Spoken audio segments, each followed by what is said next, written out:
The massive alien warship hung in space like a deadly metal spider, its dark hull reflecting the distant starlight. Captain Reed of the Earth Defense Fleet stood at the bridge of his modest vessel, the Star Wanderer, watching as more alien ships emerged from hyperspace. The aliens called themselves the Dominion, and they had conquered 17 species across 3 galaxies. Now they had their sights set on Earth.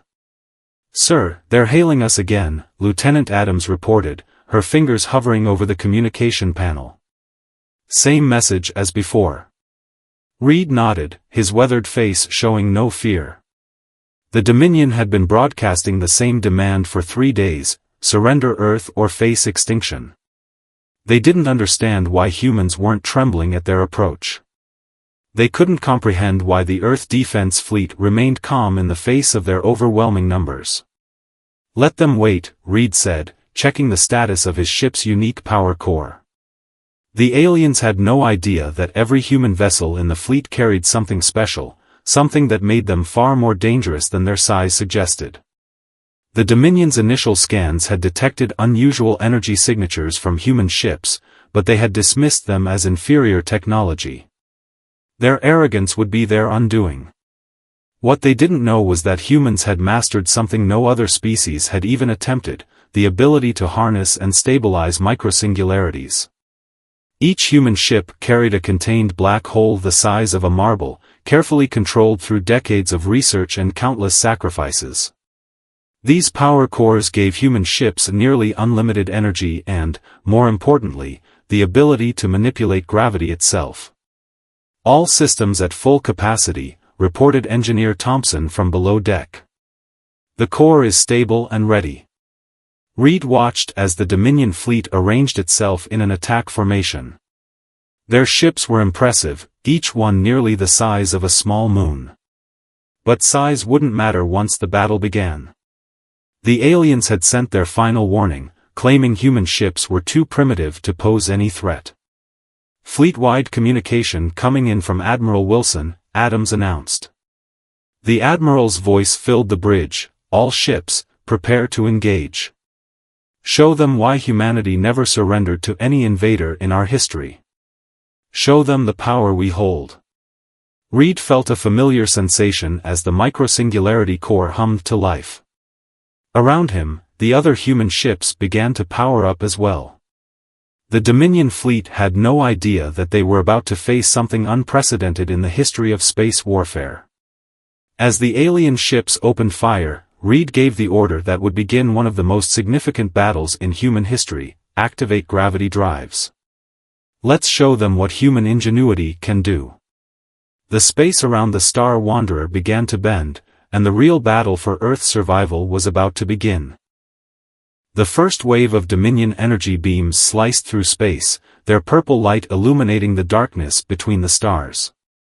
But instead of finding their targets, the beams curved away from the human ships, bending like light around a massive object. "Gravity shields holding steady," Lieutenant Adams reported, her voice steady despite the spectacular light show outside the Star Wanderer's viewports. "The microsingularity is performing exactly as designed." Captain Reed watched as confusion spread through the Dominion fleet. Their massive ships began to break formation, their synchronized attack falling apart as their weapons proved useless against the human vessel's gravity manipulation. "Send the signal to begin Phase 2, Reed ordered, his eyes fixed on the tactical display. Around his ship, the rest of the Earth Defense Fleet began to move in perfect coordination, their smaller ships dancing between the lumbering alien vessels. Engineer Thompson's voice crackled over the intercom: "Captain, core temperature optimal. Ready to execute the gravity pulse on your command." The Dominion ships launched their fighter craft, thousands of them, swarming like angry insects toward the human fleet.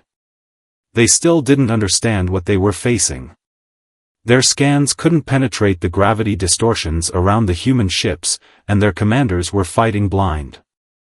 "All ships, execute gravity pulse in 3, 2, 1. Admiral Wilson's command echoed across the fleet channel. Reed felt the deck vibrate as the Star Wanderer's microsingularity core pulsed. The effect was immediate and devastating. Waves of concentrated gravitational force rolled out from the human ships, invisible but unstoppable. The Dominion fighters were the first to feel it, their small craft caught in a web of competing gravitational fields. "My God," Adams whispered as they watched hundreds of enemy fighters crumple like paper toys, crushed by forces they couldn't see or fight against. The larger Dominion ships fared better, their size and shields helping them resist the gravitational onslaught. But they were still being affected, their hulls groaning under the strain of localized gravity wells thousands of times stronger than Earth's. "They're trying to adapt," reported the tactical officer, Marshall. "Detecting power surges in their shield generators." Reed nodded grimly. The Dominion wasn't a spacefaring empire for nothing, they were learning, adjusting. But humanity had planned for this. "Signal the Artemis Squadron to begin their run," he ordered. 5 human ships broke from the main fleet, accelerating toward the largest Dominion vessel. Their microsingularity cores worked in harmony, creating a corridor of normal space through the chaos of gravitational distortions. "Dominion flagship is charging their main weapon," Adams called out. "Energy readings off the scale." The alien flagship's weapon fired, a beam of pure energy that could shatter a moon. But the human ships were ready. Just before impact, they reversed their gravity fields, and the deadly beam curved around them, redirected back toward its source. The Dominion flagship's shields couldn't handle their own weapons' power.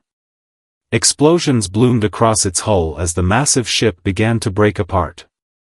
"Incoming transmission," Adams announced, surprise evident in her voice. "It's from the Dominion fleet." Reed straightened in his chair. "Put it through." The alien commander's voice was translated by the ship's computer, but the fear in it was universal. "What manner of demons are you? How can you command the fabric of space itself?" "We're not demons," Reed responded calmly. "We're humans. And we warned you not to underestimate us." As if to emphasize his point, another gravity pulse rippled through space, tearing apart 3 more Dominion warships. The battle was far from over, but the message was clear: humanity's ships indeed held a unique power, one that would reshape the balance of power in the galaxy forever. The real question now was, would the Dominion retreat, or would pride force them to fight to the bitter end? The Dominion chose pride over survival. Their remaining ships regrouped, forming a new battle pattern that none of the human commanders had seen before. But something was wrong, the energy readings from their ships were becoming increasingly unstable. "Captain," Engineer Thompson's voice carried an edge of concern, "their power cores are showing signs of overload. They're pushing their systems beyond safe limits." Reed watched as the alien ships began to glow with an unnatural purple light. The Dominion had chosen a desperate gambit. They were converting their ships into living weapons, preparing to detonate their entire fleet in a last-ditch effort to destroy Earth's defenders. "All ships, fall back." Admiral Wilson's command cut through the chaos. "They're going to." Before he could finish, the nearest Dominion ship exploded. The blast was unlike anything humanity had ever witnessed, a massive sphere of energy that began to devour everything in its path, growing larger with each ship it consumed. "It's a chain reaction," Thompson reported, his instruments struggling to analyze the phenomenon. "They've created some kind of artificial supernova. Our gravity shields won't be enough to stop it." But Reed had already formulated a plan. "All ships, coordinate your singularity cores. We're going to do something that's never been attempted before." Lieutenant Adams looked at him with wide eyes, understanding dawning on her face. "Sir, you don't mean..." "We're going to create a controlled black hole," Reed confirmed. "Large enough to swallow their weapon, but small enough to collapse on itself before it threatens Earth." The idea was theoretically possible. Each human ship carried a microsingularity, and if they could synchronize them perfectly, they could temporarily combine their power. The risk was enormous. One miscalculation could doom them all. "Sending coordinates to all ships," Marshall announced, his fingers flying over the tactical console. If we position ourselves in a dodecahedron formation, we can contain the blast. The human fleet moved with precise coordination, their ships forming a perfect geometric pattern around the expanding energy sphere. The Dominion's remaining ships were being consumed by their own weapon, their crews sacrificing themselves in a desperate attempt to ensure mutual destruction. Singularity synchronization beginning, Thompson reported. Core temperature rising. We'll only get one shot at this, Captain. Reed opened a fleet-wide channel. This is what we trained for. This is why we never gave up on the Singularity project, even after all the failures and losses. Humanity survives because we dare to control the uncontrollable. Begin final sequence. The space around the human ships began to darken as 12 microsingularities worked in concert for the first time in history. The laws of physics themselves seemed to bend as a new, larger gravitational field took shape. Energy sphere containment at 30%, Adams called out, sweat beading on her forehead. 50%, 70%. The ship's hull groaned under the strain of competing gravitational forces. Warning lights flashed across every console as systems were pushed to their absolute limits. Containment at 90%, Adams continued. The artificial supernova is being drawn in, 95%. Through the viewscreen, Reed watched as the massive purple energy sphere was slowly compressed, drawn into the temporary black hole created by humanity's combined technology. The sight was both terrifying and beautiful, a testament to both the destructive power of desperate aliens and the incredible achievement of human science. Containment complete, Thompson announced finally. The energy sphere is fully absorbed. Initiating controlled collapse of the artificial black hole. As the combined singularity began to fold in on itself, taking the Dominion's final weapon with it, Reed couldn't help but feel a mix of triumph and sadness. The aliens had chosen destruction over acceptance of humanity's power, and the cost had been total. Send word to Earth, Reed ordered quietly. Tell them the threat is contained, but we've glimpsed the true face of war among the stars. And we need to be ready for what comes next. Because somewhere out there, other alien civilizations would have detected this battle. And humanity's display of power would not go unnoticed. The debris field stretched for millions of kilometers, a graveyard of twisted metal and shattered dreams. The Star Wanderer moved slowly through the wreckage, its sensors cataloging the aftermath of humanity's first major interstellar battle. It had been 3 days since the Dominion's desperate final attack, and the true scope of what had happened was still sinking in. Captain, Adams called from her station, we're picking up something unusual. There's a signal coming from within the debris field. It's not Dominion technology. Reed leaned forward in his chair. After the battle, Earth's leaders had ordered a thorough search of the area, looking for any technology that could help them understand their former enemies better. But this was unexpected. Put it on screen, he ordered. The main display flickered to life, showing a small object floating among the wreckage. It was spherical, about the size of a car, and covered in markings that definitely weren't Dominion in origin. It's a probe, Marshall announced, analyzing the readings. But it's been here watching us the whole time.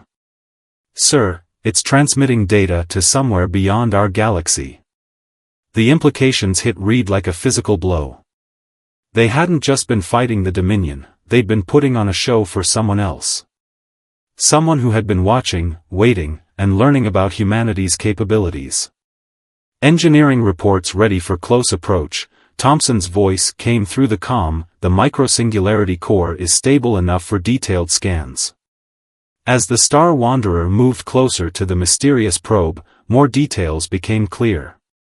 The device was incredibly advanced, using technology that made even the Dominion's ships look primitive by comparison.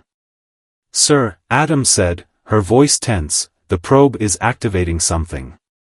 It's projecting a message. A hologram appeared on the bridge, showing a figure that was definitely not Dominion. The alien was tall and slender, with crystalline features that seemed to shift and change as it moved. When it spoke, the ship's computers translated. "People of Earth, you have drawn the attention of the Watchers. For millennia, we have observed species across the universe, waiting for one that could achieve what you have demonstrated. The ability to harness and control singularities marks you as potentially worthy." Reed exchanged glances with his crew. The Watchers were supposed to be a myth, a story told by spacefaring races about ancient beings who guided the development of younger species. The hologram continued, "The Dominion was a test. Their attack on your world was permitted to assess your capabilities and your character. You have shown both technological prowess and restraint in victory. But greater challenges await."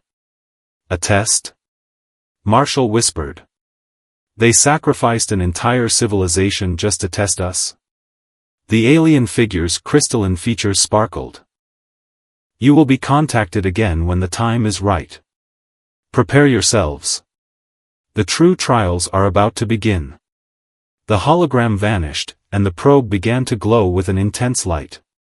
Before anyone could react, it imploded, leaving no trace of its existence.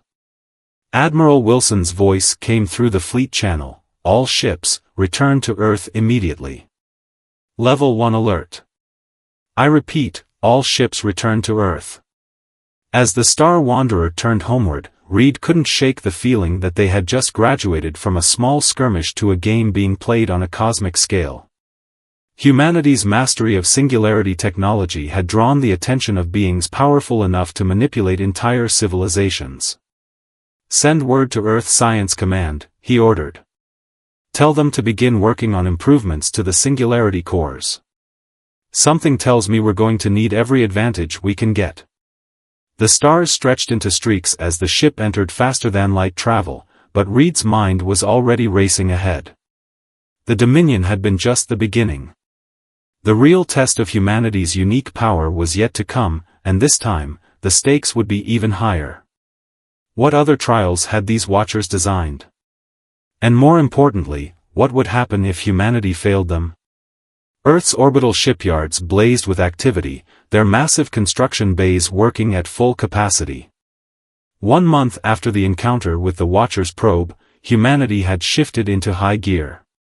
The sight of new vessels under construction filled the viewport of the Star Wanderer's observation deck, where Captain Reed stood with Admiral Wilson, watching their species prepare for whatever trials lay ahead. "The Security Councils approved the expansion," Wilson said, his weathered face reflecting the welding sparks from the nearest construction bay. "Every ship in the fleet will be upgraded with the new Mark II Singularity cores by the end of the month." Reed nodded, studying the nearest ship under construction. The new vessels were sleeker, more advanced, incorporating everything they'd learned from the battle with the Dominion. But would it be enough? "The science teams made a breakthrough," Wilson continued. "They found something in the sensor logs from the battle. The way our singularities interacted during that final maneuver, it wasn't just about power. We accidentally tapped into something bigger." Before Reed could respond, his communication device chimed. "Captain, you need to see this," Lieutenant Adams' voice carried urgency. "We're detecting spatial anomalies. They're appearing all over the solar system." The two officers rushed to the Star Wanderer's bridge. The main screen showed dozens of small distortions in space, each one pulsing with a strange, rhythmic energy. "They're not random," Thompson reported from engineering, his voice excited. "The anomalies, they're forming a pattern. It's some kind of map." The distortions connected like dots in space, forming lines and curves that stretched across the solar system. As they watched, the pattern began to emit pulses of energy that their sensors could barely detect. "It's a test," Reed realized. "The Watchers aren't just watching anymore. They're teaching us." Marshall's hands flew over his tactical console. "Sir, the energy signature from these anomalies, it matches frequencies we detected during our synchronized singularity event. When we combined our cores to stop the Dominion's weapon, we weren't just making a bigger black hole. We were scratching the surface of something fundamental about space itself. A network, Wilson breathed, understanding dawning on his face. The singularities aren't just power sources. They're keys to something bigger, something the Watchers built long ago. Engineer Thompson's voice crackled through the calm. Captain, the microsingularity is responding to the anomalies. It's like they're talking to each other. We're detecting new possibilities in the core's operation that we never imagined. The implications were staggering. Humanity hadn't just stumbled upon a powerful energy source, they'd accidentally discovered the remnants of an ancient system, one that spanned the galaxy. The Watchers hadn't just been testing their ability to handle the technology, they were testing whether humans could rediscover its true purpose. Send word to all ships, Wilson ordered. Begin recording every detail of these anomalies. And get me a secure line to Earth Science Command. If these anomalies are showing us how to use our singularity cores in new ways, we need to understand exactly what we're being taught. Reed studied the pattern forming across their solar system. The Dominion never stood a chance, did they? They were using brute force, while the real power was about understanding something far more subtle. And that's why they were the perfect test, Wilson replied. They showed us what not to do, trying to use pure destructive power instead of understanding the deeper mysteries of space itself. As if in response to his words, the anomalies pulsed again, their patterns shifting slightly. New data flooded the ship's sensors, holding secrets that would take years to fully understand. The next trial won't be about fighting, Reed said quietly. It'll be about proving we can handle this knowledge responsibly. The question is, are we ready for what we might learn? The answer to that question would determine not just humanity's future, but perhaps the future of the galaxy itself. The true power of human ships wasn't in their weapons or their singularity cores, it was in their crew's ability to understand and adapt to whatever the universe threw at them. The Star Wanderer hung motionless in space, its systems quiet except for the gentle hum of the microsingularity core. They had been studying one of the larger spatial anomalies for the past 12 hours, and Engineer Thompson thought he had finally cracked the code. The pattern isn't just a map, Thompson explained to the assembled crew on the bridge. It's a language. The Watchers encoded information into the very fabric of spacetime, using gravitational frequencies that only singularity cores can detect. Reed watched as Thompson brought up a complex diagram on the main screen. Can we decode it? We already have, Thompson replied, his eyes bright with excitement. The first message was simple: connect the threads of space. Lieutenant Adams leaned forward at her station. Sir, we're detecting changes in the anomaly. It's responding to our core's frequencies. The view outside the ship began to shift. The spatial distortion, which had appeared as a shimming tear in space, started to transform. Streams of energy flowed from it, forming intricate patterns that reminded Reed of the neural networks in a human brain. It's a node, Marshall announced from Tactical. One of millions, spread across the galaxy. The Watchers didn't just build a network, they created a living map of space itself. Thompson nodded eagerly. And our singularity cores are designed to interface with it. The Dominion battle proved we could handle the raw power, but this is what the technology was really meant for. Sir, Adams interrupted, we're receiving a transmission. But, it's coming from inside the anomaly. The bridge speakers crackled to life, filling with a sound that seemed to bypass their ears and speak directly to their minds. The ship's computer struggled to translate. The first key turns. The network awakens. Humanity begins to see. Reed felt a strange sensation, as if the ship itself was becoming part of something larger. The microsingularity core's hum changed pitch, synchronizing with the energy patterns flowing from the anomaly. Captain, Thompson called out, his voice tense with concentration, the core is showing us something. The network, it's not just for communication or navigation. It's a tool for healing space itself. The main screen filled with new data, showing tears and wounds in the fabric of reality, damage caused by countless civilizations misusing powerful technologies. The Watcher's network was designed to repair these wounds, to maintain the very structure of space-time. That's why they tested us with the Dominion, Reed realized. They needed to know if we would use the power for destruction or understanding. The Dominion tried to tear space apart with their weapon, but we contained it. We proved we could think beyond mere force. Admiral Wilson's voice came through the comm, all ships detecting similar responses from anomalies throughout the system. The network is coming alive, Reed. Whatever you're doing out there, keep going. Thompson's fingers danced across his console. Sir, if we adjust our core's frequency like this. He made a subtle change, and suddenly the energy patterns shifted again. The space around the Star Wanderer began to glow with a soft, blue light. The crew watched in awe as the fabric of space itself seemed to ripple and heal, like watching a wound close in accelerated time. We did it, Thompson whispered. We made first contact with the network. This is just the beginning of what it can teach us. But before they could celebrate further, Adam's console lit up with urgent signals. Captain. We're detecting massive energy signatures approaching from deep space. Multiple vessels, unlike anything we've seen before. The main screen showed dozens of ships emerging from what looked like tears in reality itself. Their design was crystal-like, similar to the being they'd seen in the Watcher's probe hologram. They're hailing us, Adams reported. Message reads, the students are ready. Let the true learning begin. Reed straightened in his chair, feeling the weight of this moment. Humanity had passed the first test, but now they were about to begin their real education in the mysteries of the universe. Send response, he ordered. Tell them humanity is ready to learn. The crystalline ships of the Watchers arranged themselves in a perfect circle around the Star Wanderer, their hulls shimmering with colors that human eyes had never seen before.